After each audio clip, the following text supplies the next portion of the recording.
I was 7 years old when I realized my parents didn't see me. It wasn't a dramatic moment. No shouting, no crying, no scene. It was just a Tuesday evening in October, and my younger brother had just scored the winning goal in his soccer game. My parents were on their feet, cheering, beaming, their whole faces lit up with pride. They wrapped him in hugs, lifted him onto their shoulders, carried him through the crowd like a hero returning from war. I stood 10 feet away, holding my report card. Straight A's. Perfect attendance. A note from my teacher about what a pleasure I was to have in class. No one asked to see it. No one even looked at me. That was the moment I understood. In our family, there was room for only one child to matter. And that child wasn't me. His name is Xander. He's 2 years younger than me, and from the moment he was born, he was the sun that everyone orbited around. He was loud where I was quiet, demanding where I was accommodating, memorable where I was forgettable. My parents didn't love me less exactly.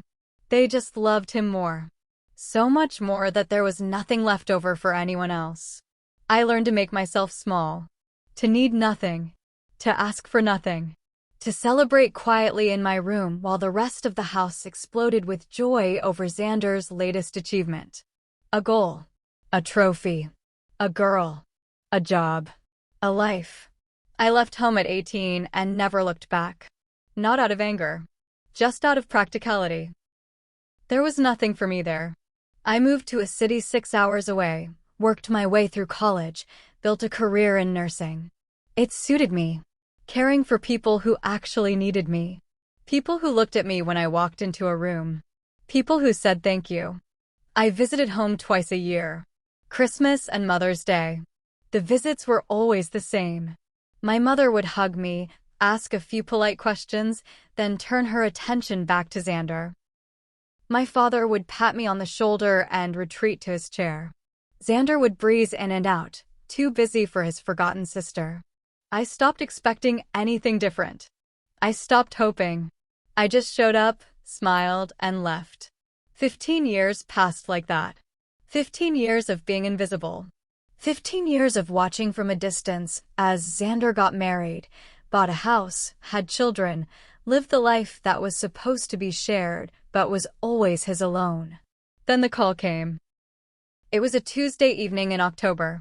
The same month, the same day of the week as that moment when I was 7 years old. I was at work, finishing a shift, exhausted and ready to go home. My phone rang. Unknown number. I almost didn't answer. Hello, is this Lena? A woman's voice. Professional. Careful. Yes. My name is Dr. Reynolds from Mercy Hospital. I'm calling about your parents. There's been an accident. The world tilted. Your mother and father were involved in a serious car accident this afternoon. Your father is in stable condition. But your mother. She paused. Your mother is critical. She's asking for you. I gripped the phone so hard my hand hurt. Asking for me? She's been asking for hours.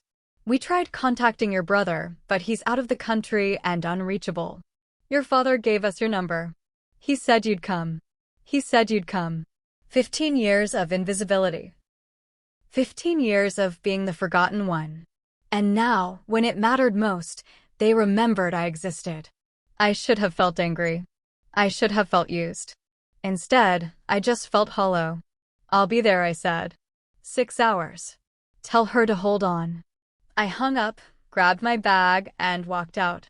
I drove through the night, my hands steady on the wheel, my mind spinning with thoughts I couldn't catch. I thought about the 7-year-old girl holding her report card. I thought about every Christmas spent on the edges. I thought about all the years of being forgotten. And I thought about my mother, lying in a hospital bed, asking for me. The daughter they forgot. The one they remembered only when there was no one else left. The hospital was quiet when I arrived. The kind of quiet that feels heavy, like the building itself is holding its breath. I found my father first. He was in a room on the 3rd floor, sitting up in bed with a bandage wrapped around his head. When he saw me, his face crumpled. Lena. His voice cracked. You came. I stood in the doorway, not moving. Where's Mom? ICU. Fourth floor. She's not good, Lena. The doctors don't know if she'll make it. I should have felt something. Panic. Grief. Fear. But all I felt was that same hollow emptiness. Why me? I asked. Why not Xander? My father looked away. We can't reach him. He's on some trip. No service. We tried everything. So I'm the backup. It wasn't a question. Lena, please. His eyes were wet. I know we haven't been. I know we failed you. But your mother needs you. She's been asking for you for hours. Please. I stood there for a long moment. Then I turned and walked out. The ICU was quiet too. Quieter. Machines beeping softly. Nurses moving in whispers. I found her room at the end of the hall. My mother lay in the bed, small and pale, tubes running everywhere. She looked old. Older than I'd ever seen her. Older than she should have looked. I sat in the chair beside her bed and waited. After a while, her eyes fluttered open. She looked at me. For a moment, there was confusion. Then recognition. Lena. Her voice was a whisper. You came. I came. She reached for my hand. Her fingers were cold, thin, fragile. I let her take it. I need to tell you something, she said. Before it's too late. You're not going to die. Maybe. Maybe not. But I need to say this anyway. I waited. I know we failed you. Her eyes filled with tears. I know we made you invisible. I know we chose Xander over and over and left you with nothing. I've known it for years. I just didn't know how to fix it. I said nothing. When you were born, she continued, I was so scared. Young, scared, no idea what I was doing. And you were so easy. You never cried. Never demanded. Never needed. And Xander, when he came, he was the opposite. Loud. Needy. Impossible to ignore. I thought if I gave him enough attention, enough love, enough of myself, he'd be okay. He'd turn out okay. And you were already okay. You didn't need me. That's not how it works. My voice was quiet. I know that now. A tear slid down her cheek. I know that now. But by the time I realized, it was too late. You were already gone. Already building a life without us. And I didn't know how to ask you back. I looked at her. This woman who had given me life, then forgotten I existed. This woman who was now lying in a hospital bed, asking for the daughter she'd ignored. Why now? I asked. Why ask for me now, when Xander isn't available? Because you're the one I need. Her voice was barely audible. Not because Xander isn't here. Because you're the one who always showed up. Every Christmas. Every Mother's Day. Even when we didn't deserve it. You showed up. You always showed up. I felt something crack inside me. Something I'd been holding together for 30 years. I don't know how to do this, I whispered. I don't know how to be the daughter you suddenly need. You don't have to know, she said. Just stay. That's all I'm asking. Just stay. I stayed. 3 days. 5 days. A week. I stayed in that hospital, sleeping in chairs, eating cafeteria food, holding my mother's hand while she fought for her life. My father was released and came to sit with us. We didn't talk much. There was too much to say and no words for any of it. Xander never called. Never showed up. His wife said he'd be back in 2 weeks, but 2 weeks might as well have been 2 years. On the 10th day, my mother opened her eyes and smiled at me. A real smile. The first one I could remember. I think I'm going to make it, she said. I think you are too. I want to go home. Soon. She squeezed my hand. Not that home. Our home. Yours. I want to see where you live. I want to meet your friends. I want to know the daughter I forgot. I didn't know what to say. So I just nodded. Okay, I said. When you're better. We'll go. She kept her word. 3 months later, my mother walked through the door of my small apartment. My father followed behind her, looking around with curious eyes. They'd never been here. In 15 years, they'd never once visited. My home was modest. A one-bedroom in a quiet neighborhood, filled with books and plants, and the kind of furniture you buy when you're the only one who has to like it. But it was mine. Completely, totally mine. It's lovely, my mother said. And for the first time, I believed she meant it. We spent the weekend together. I showed them my city, my favorite coffee shop, the park where I walked on Sundays. We talked. Really talked. About the past, about the years of silence, about the accident that had almost taken her. We want to make it right, my father said on the last night. We were sitting on my small balcony, watching the city lights. We know we can't undo the past. But we want to try. If you'll let us. I looked at them. Two people who had failed me in every way that mattered. Two people who were now sitting in my home, asking for a second chance. I don't know if I can forget, I said. I don't know if I can just erase 30 years.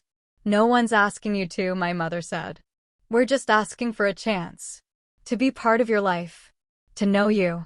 To be the parents we should have been all along. I thought about the 7-year-old girl with the report card. I thought about every Christmas spent on the edges. I thought about the call that had brought me here, to this moment, on this balcony.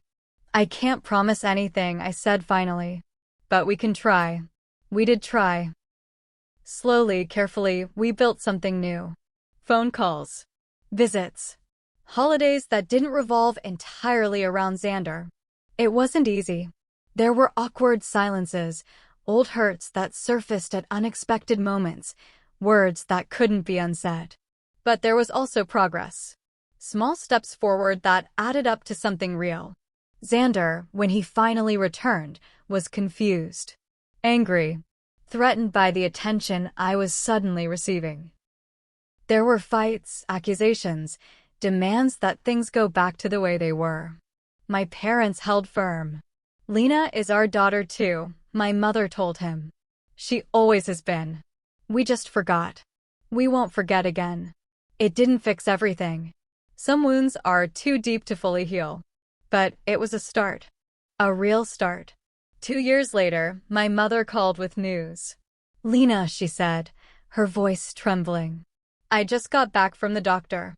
The cancer they found last month, it's gone. They can't explain it. They said it's a miracle. I sat down heavily. She'd told me about the diagnosis a few weeks ago. I'd been preparing myself for the worst. That's amazing, Mom. It is. She paused. And I want you to know something. When I was in that hospital bed, asking for you, I made a promise. If I survived, I would spend the rest of my life making it up to you. I haven't kept that promise perfectly, but I've tried. And I'm going to keep trying. You don't have to make it up to me, I said. You just have to be here. I will be, she said. For as long as I can. We talked for another hour. About nothing and everything. When I hung up, I sat in the quiet of my apartment and let myself feel it. All of it. The loss. The grief. The hope. The love that had been missing for so long and was finally, slowly, finding its way back. I was the daughter they forgot. But I was also the daughter who came when they called. The daughter who stayed. The daughter who, in the end, became someone they couldn't forget even if they tried. And that, I realized, was enough. That was more than enough. Last month, I went home for my mother's 70th birthday. The whole family was there. Xander and his kids, my parents, aunts and uncles and cousins I hadn't seen in years. Near the end of the night, my mother stood up and tapped her glass. I want to say something, she announced. The room quieted. Most of you know I was in an accident a few years ago. Most of you know I almost died. What you don't know is that when I was lying in that hospital bed, scared and alone, there was only one person I wanted to see. She looked at me. My daughter Lena. The one I forgot for too many years. The one who drove 6 hours through the night to sit beside me. The one who stayed, even when she had every reason to leave. Her eyes filled with tears. I'm alive because of her. Not because she saved me medically, but because she reminded me what I had to live for. She reminded me that it's never too late to change. Never too late to love better. She raised her glass. To Lena, the daughter I forgot. The daughter I'll never forget again. Everyone raised their glasses. I sat there, tears streaming down my face, and felt something I'd been waiting 30 years to feel. Seen. I was finally, completely, undeniably seen. And it was worth every moment of the wait.